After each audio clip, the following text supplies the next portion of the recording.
So I usually personally have my dinner around 6:30 because I have my evening sessions also with my US students. तर त्याच्या आधी माझं झालेलं असतं. And that works perfectly because by the time I eat the next morning for my breakfast, इतका amazing वेळ गेलेला असतो. आणि एक अशी साधारण लोकांना असं वाटतं की लवकर जेवलं तर झोपायच्या आधी परत भूक लागेल. That doesn't happen actually.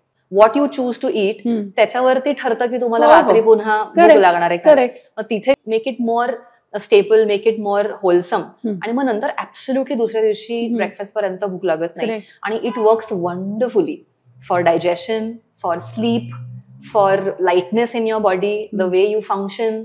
I am sure my internal organs must be saying thank you for that. तर झोपेच्या आधी अनेक तास तर गेलेलेच असतात. एक प्रकारचा हलकेपणा असतो, जड पोट घेऊन जात नाही, त्यामुळे ऍसिडिटी आणि हे सगळे त्रास होत नाहीत. आणि आपल्या सगळ्या पारंपरिक शास्त्रामध्ये, योग असेल, आयुर्वेद असेल, ऍक्च्युली याच कॉन्सेप्ट वरती सगळं आहे. पण बऱ्याच वेळेला आजकाल लोकांना घरी यायला उशीर होतो. माझ्याकडे पण ज्या वेळेला लोक येतात की घरी आल्यावर त्याच्या पुढे त्यांचं जेवण 9, 9:30, 10, आणि असं होतं की नाही मला आता सवय झालेली या गोष्टीची. पण initially it will feel like a minor discomfort to carry another dabba and finish your dinner at 6:30 before you leave from your cab to come home. पण इट्स माइंडसेट शिफ्ट आहे. आणि if you want it bad enough, you will make it happen.